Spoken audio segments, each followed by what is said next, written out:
Rob Baxter, and this is my school, Health Sciences Charter School.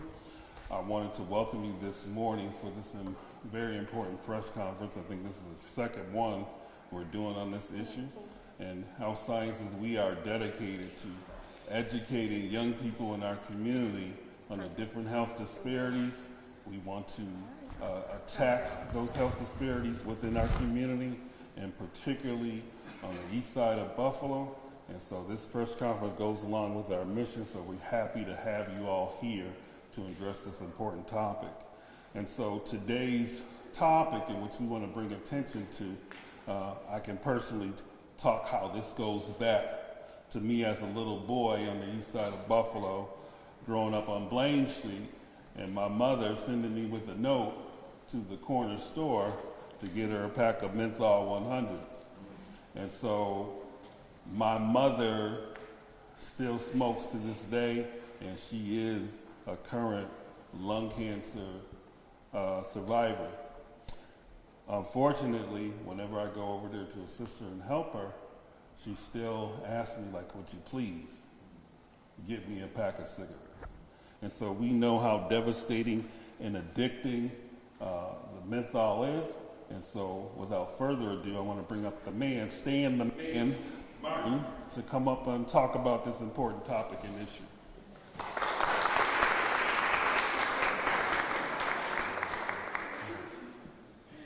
Thank you, Mr. Baxter. Let's give Mr. Baxter and all the students here another round of applause. Once again, my name is Stan Martin. I'm the founder and CEO of Stan Martin Consulting, LLC. It's a pleasure to be with you all this morning to talk about this very important issue. The tobacco industry has deliberately and intentionally targeted the black community, in particular black youth of color. And we've been working very closely with Mr. Gary and also other advocates here today, including the faith community, to remove the scourge of tobacco from our community, and also, more importantly, as equally importantly, to save lives. Today is the official launch of No Menthol Buffalo. Let's give that a round of applause. And I'm happy to announce that we will be working very closely with Mr. Gary and the Health Science School of Science, as well as the faith community, to offer many grants to really do what we cannot do alone. We'll be working with youth-serving organizations, as well as others who are ready and willing to roll up their sleeves and do some very important work. I'm not going to go into a lot of detail right now. However, I would like to introduce Pastor Nicholas, who is the CEO of the Buffalo Center for Health Equity, and also pastor at the Lincoln Memorial Methodist Church. So, Pastor Nicholas, just give him a round.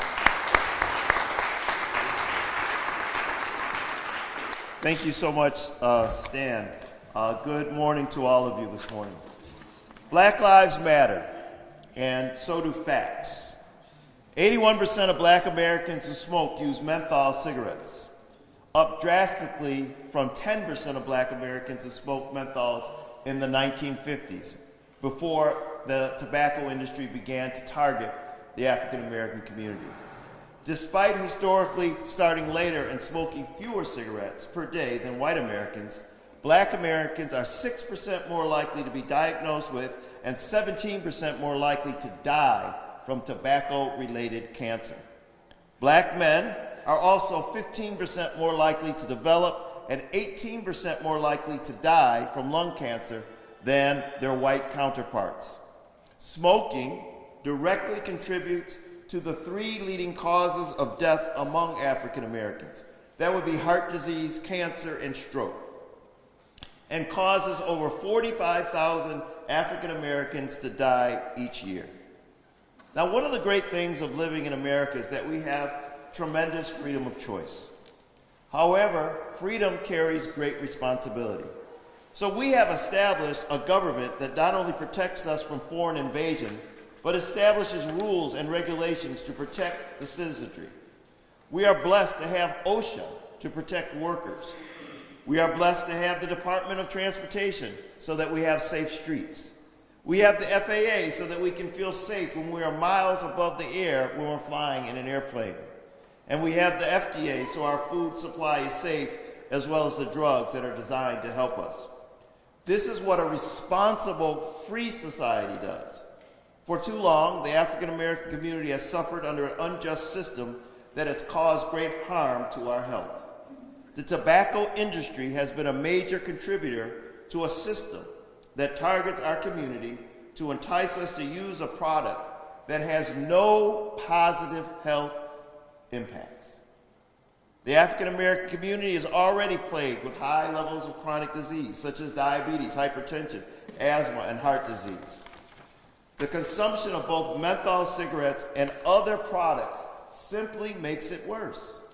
So in a responsible, free society, it would use its power to help to keep the public safe. A responsible, free society listens to medical experts on the danger of menthol and makes possible that the interest of the public comes first. In a responsible, free society, policymakers would listen to medical experts, social scientists, and other affected community leaders when shaping policy. They would not listen to the tobacco industry, who has a vested interest in targeting the black and brown community as well as the LGBT plus community. And they're targeting it, be clear, with a product of death. There is no credible medical officials, not one, that supports the use of menthol. Sadly, some leaders in the community, both religious and political, have been co-opted by big tobacco and have embraced their talking points of the negative consequences of a menthol ban. But in the responsible free society, policy will be driven by facts and not profits of special interests. So today, I would ask that you would join us in urging President Biden, who had at first pushed for the menthol ban, but has recently begun to waver on that. We would ask you to join us to urge Governor Hochul, who in previous budgets had called for a menthol ban, but again, has not moved forward with it. Our county executive, Mark Polenkars, we would ask him to join us in our call for banning menthol cigarettes. And the mayor of this city, Mayor Byron Brown, we would ask him to lend his voice to a call that would keep us safe. The Common Council has an opportunity to make a statement, to call for a ban for menthol cigarettes. Because menthol-related products, they're causing death to our communities, to our friends, to our neighbors, to our loved ones. So let's be led by medical science. Let's be led by facts. Because we need to ban menthol now, because it will save lives. Thank you.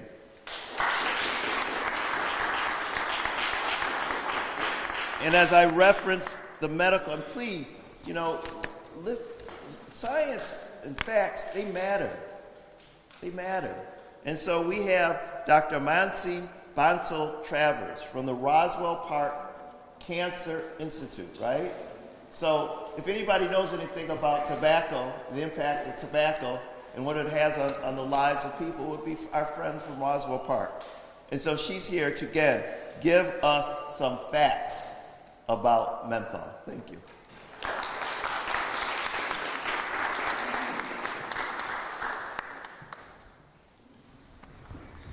Good morning. My name is Mansi Bansal-Travers, and I'm a research scientist at the Roswell Park Comprehensive Cancer Center. I have studied the effects of menthol cigarettes, why people smoke these products, and what happens when they are banned. I appreciate the opportunity to speak with you today about how important it is to act now to restrict the availability of flavored tobacco products in Buffalo, including menthol cigarettes. Our research shows that menthol marketing entices people, especially youth, especially kids, to start smoking. We also know that since they are easier to smoke than non-menthol cigarettes with an appealing flavor, kids and adults are more likely to keep smoking. And the flavor and stronger addiction makes it harder for people who smoke menthol cigarettes to quit, especially African Americans. A menthol cigarette ban will prevent thousands of deaths of New Yorkers. Smoking is the #1 cause of preventable disease and death. Smoking claims the lives of over 28,000 New Yorkers each year. Tobacco use is associated with heart disease, diabetes, emphysema, and at least 12 types of cancer. When combined, cancers linked to tobacco use make up 40% of all cancer diagnoses, and cigarette smoking causes 3 in 10 of all cancer deaths. Menthol is a flavor that sweetens the poison of tobacco, making it easier to start smoking and harder to quit. Menthol cigarettes are also the most common flavored tobacco used, and a menthol cigarette ban will be a game changer that would save thousands of lives in New York. Restrictions like that not only save lives, but will decrease the appeal and use of these products among kids. We also know, and internal tobacco industry documents show, that the tobacco companies have intentionally targeted people who identify as African American and Black, and other groups that have been economically and socially marginalized, including youth and those who identify as Hispanic or LGBTQ+. They do this through more advertising and marketing of menthol cigarettes in magazines with high readership by these populations and in retail locations in specific neighborhoods with higher proportions of these communities. As a result of these targeted efforts, African Americans who smoke cigarettes are nearly 11 times more likely to smoke menthol cigarettes than white people who smoke. In New York, 86% of Black and 72% of Hispanic people who smoke use menthol cigarettes. Menthol cigarettes have also been shown to be more addictive than non-menthol cigarettes, and Black people are 18% more likely to die from a disease from smoking than white people who smoke. Each year, 144 Buffalo City residents die from lung cancer, including 41 city residents who are African American, caused by cigarette smoking. That is one Black person from Buffalo almost every week, every 9 days, lost to cigarette smoking. For most of them, it was a menthol cigarette designed to promote addiction and target marketed to them that first got them hooked and caused the damage. But there's something that can be done. Policies to eliminate the sale of menthol cigarettes work by preventing young people from starting and helping adults to stop. Many other cities, states, and countries have already eliminated the sale of menthol cigarettes, and we've studied what happens in those places. Our Roswell Park studies show that countries that have adopted menthol cigarette bans see 30% higher quit rates when implemented. In the city of Buffalo, we estimate cigarette quit rates will increase by 8 percentage points and over time prevent 734 premature deaths, including 483 premature deaths among residents who are Black.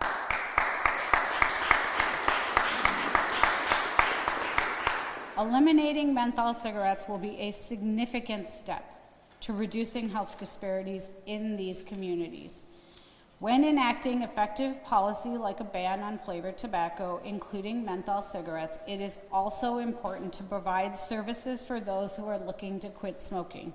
These are services that you can call today. The New York State Smokers Quit Line is a free resource to all New Yorkers. Most are eligible for free starter kits, including nicotine replacement therapy. We have trained specialists who would love to help right now. Call 1-866-NY-QUITS or 1-866-697-8487 or text QUIT NOW to 333-888, or you can visit online at nysmokefree.com.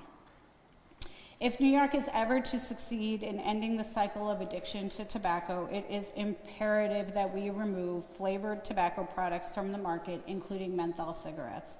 Tobacco manufacturers have aggressively targeted communities of color, LGBTQ+, and kids with menthol cigarettes, leading to an unequal burden of death and disease. On behalf of all who are fighting the war on cancer, we support ending the sale of menthol cigarettes and all other flavored tobacco. Thank you so much.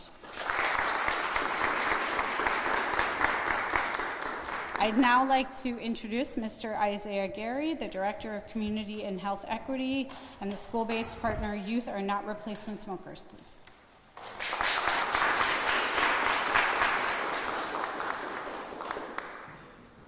Good morning, everyone. Good morning. So I just want to say kudos to you, our community leaders, Stan and Mayor Martin of Stan Martin Consulting, for all the great work you're doing to advance this initiative and address this important topic that's impacting our community. So kudos to you for this great work. So I'll be brief. As an educator, it's frustrating that our students leave the train station and walk past a cloud of smoke, a street littered with cigarette butts from already smoked cigarettes, that ads are strategically placed and marketed towards them to entice them to smoke, right? So as an educator, that's the frustrating part. Personally, I think about my Aunt Ruby. You know, when I think about this work, I think about how we would go to the store to grab cigarettes and starch for her, and how over time, you know, she eventually passed away from lung cancer.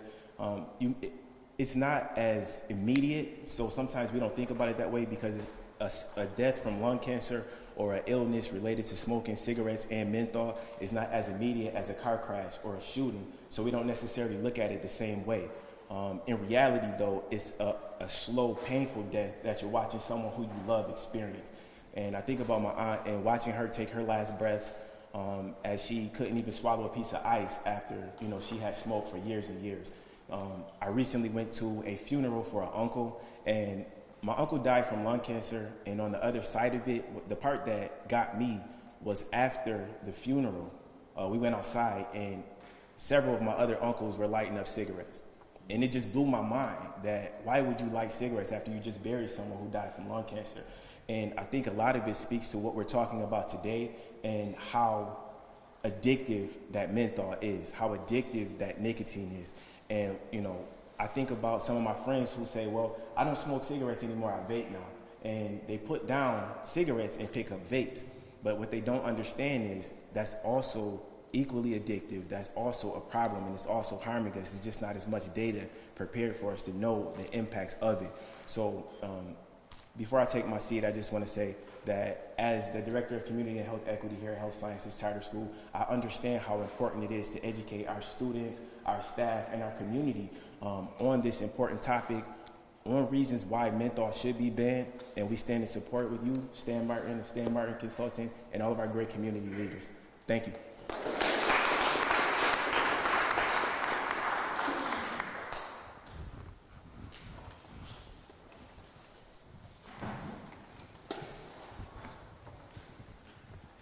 Good morning.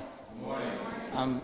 I'm sorry to tell you that here we are in this tragic milieu where we have an opportunity to actually do something. When I see these beautiful young people and recognize their potential to be whatever they decide they want to be, I'm deeply alarmed that everywhere they go in their community, they are looking at targeted advertising designed to entice them to smoke. I can tell you that advertising has existed in our community since I was a young person. Let me correct that, a younger person. Amen.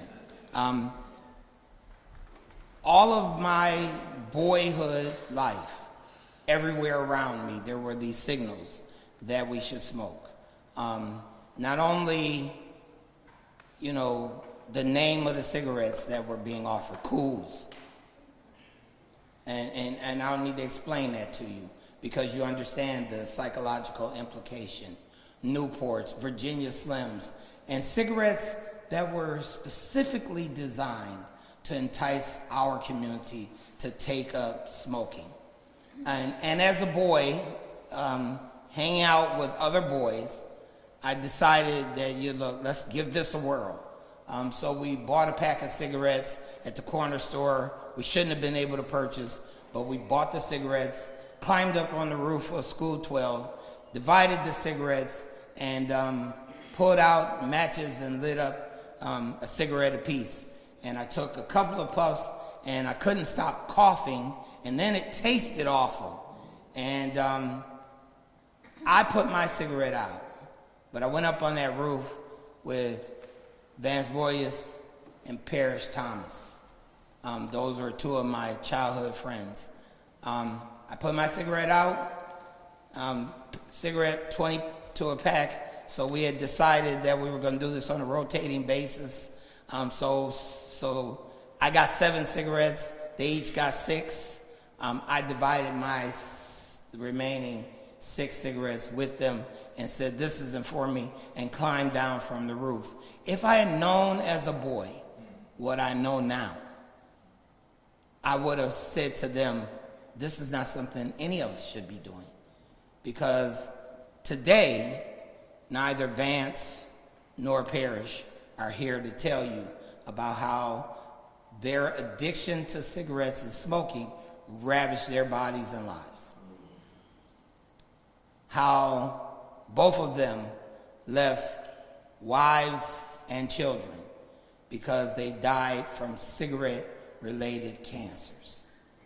So I'm begging you to recognize that this No Menthol Buffalo is our opportunity to do something, to really make sure that no more young people are climbing up on the school roof or hiding behind the baseball diamond or any of those other places that young people go to smoke before they believe themselves to be of age to smoke. That they don't walk into the corner bodega or into one of the other places where cigarettes are, readily available, and in spite of the fact that there's a legal age that they're supposed to reach to be able to buy them, they can buy them. Let's fix it now.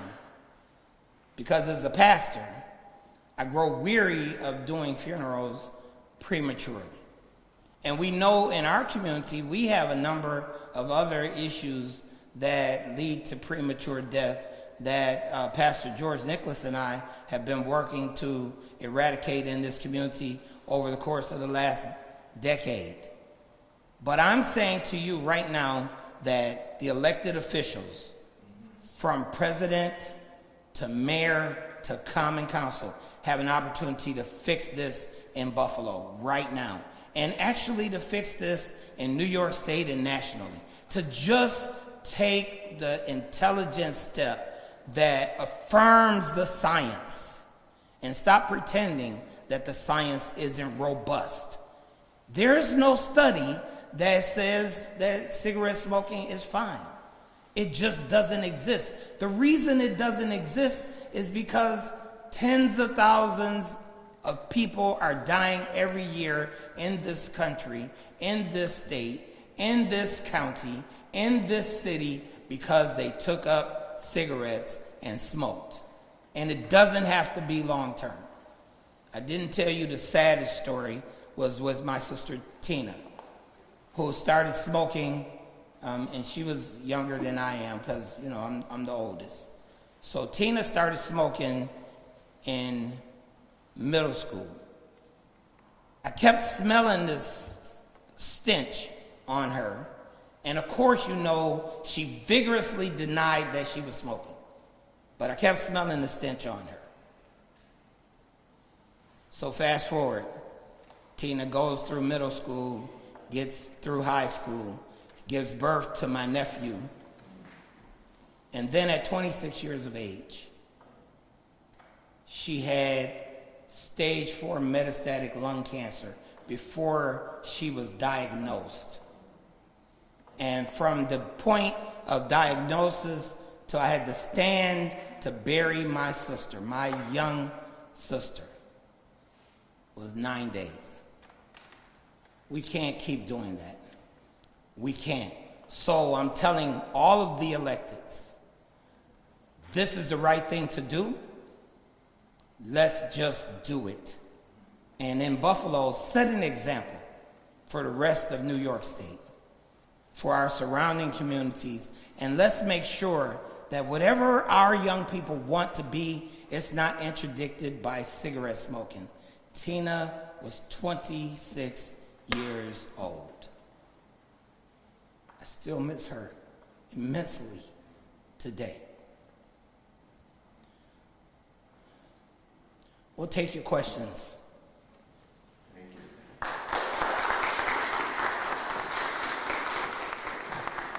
Thank you, Reverend Dr. Isa Pointer. Let's give all of our speakers from this morning a round of applause.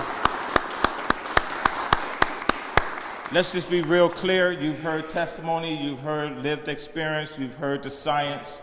You know, we do not want our youth to become the next generation of replacement smokers. We are calling on the Buffalo Common Council and all our elected officials, from the county to the state to the White House and right here, to do what's morally right, to protect our children, to protect our community, to do what they took an oath to do what we cannot do alone. There are several community partner organizations who are here who are willing and able to take a stand. If you could just stand up, please, for our community partners who are here. If you could just stand up, please. We want to acknowledge the community that's here. All right. As you see, we are building a community of caring adults, and we want to wrap our arms around you all. So with that being said, the call to action is clear. Please share this message with your peers, and if there are any questions before you go to your next class or from the media, we'll take them quickly. So thank you. Any questions? I encourage you all to go to nomentholbuffalo.org for more information. That's nomentholbuffalo.org. nomentholbuffalo.org. You can take the pledge and show your support for No Menthol Buffalo and to call on the Common Council to do what's morally right. Actually, ironically, they're meeting today at 2 p.m. to further investigate if this is something that they can do, but we know they can do it. We know they just have to be bold enough to do it. Question, yes.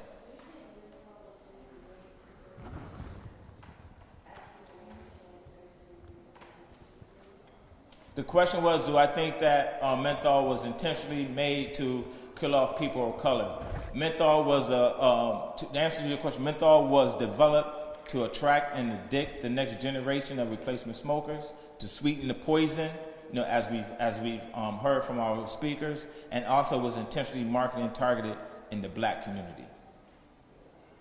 Yes. How long would it take to ban it? That's a great question. That's a great question. If we show that there's community will, and if the elected officials act upon it today, or in the weeks ahead, we can make this happen. We can make this a reality, all right, this year.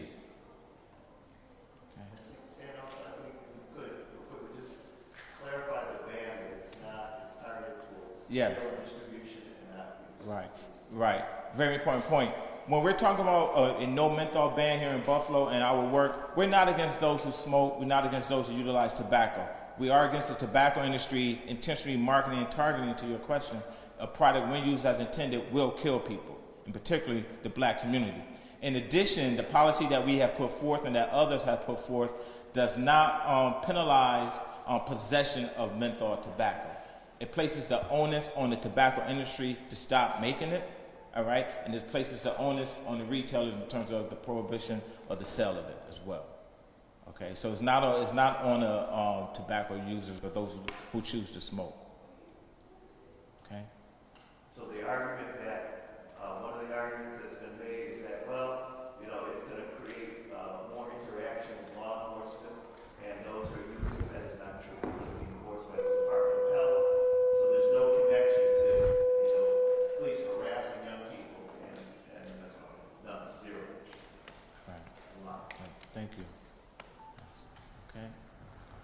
I know that you all have another class to go to, so I want to thank Mr. Gary. Also, this is educators. I'm going to say educators appreciation. I'm going to say year, not just 1 week or 1 day. But let's give our educators, Mr. Baxter, a round of applause. Thank you all. Thank you all for coming out, and have a great day.